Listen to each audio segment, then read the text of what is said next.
This might take a minute or two, so bear with me. But if you're watching one of my videos, it's pretty freaking obvious you ain't really got anything better to do. Even though there's going to be some solid information coming your way, or at least a valid argument.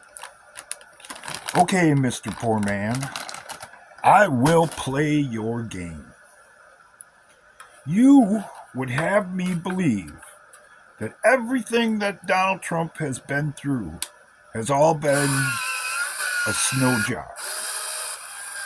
From the Russian collusion hoax to 2 failed attempts at impeachment to dragging him into court to hijacking the election in 2020 to January 6th to cover it all up and then dragging him back into court and trying to ruin his motivation and will to run again, no less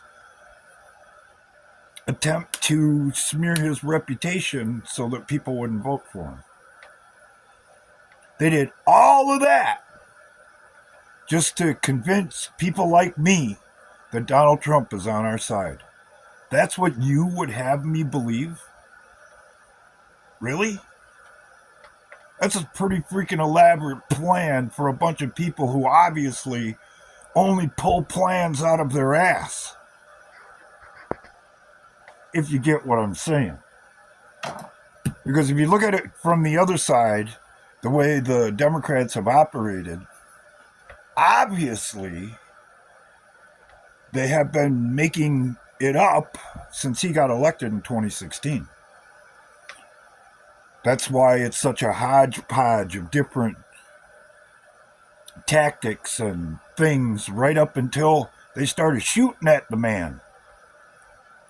So you would have me believe that all of that was done as a stage show.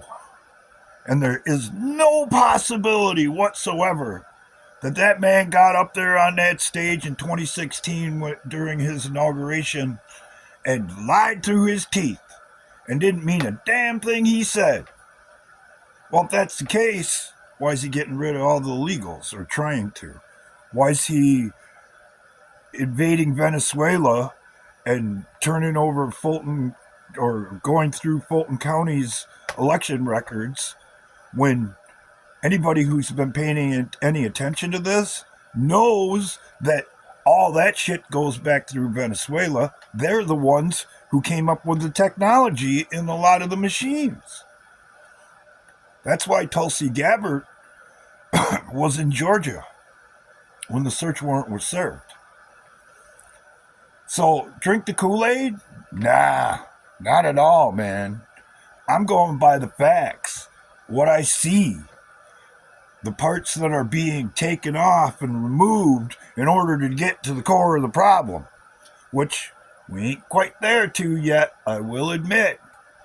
But Donald Trump has made more progress in that area than any other president in my lifetime.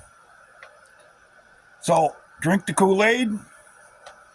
Why not? Because if I'm not willing to drink the Kool-Aid, at the very least, it's over. If there isn't somebody to come in at the last minute that's on our side and kick in for freedom and free will and mean it, it's already over. And we're just a bunch of saps sitting around waiting for it to happen. I, for one, and knowing how we both live, am not prepared to do that. Something better has to break. Something's got to come along. You know as well as I do that unless you have some kind of faith that tomorrow could potentially be a better day, there probably ain't gonna be a better day. That ain't the Kool-Aid. That's freaking reality. So, you come back and make your argument or what have you, but you better go point by point, line by line, just like I just did. and be able to put the pieces together and have it make some kind of semblance of sense. Because that's what I just did. Even though I don't speak that well, I'm not that photogenic, and according to YouTube, I suck at YouTube. But in my opinion, I'm too close to the truth to let out into the mainstream, because they have to keep the narrative going that it's a different wing of the same bird and a different side of the same coin.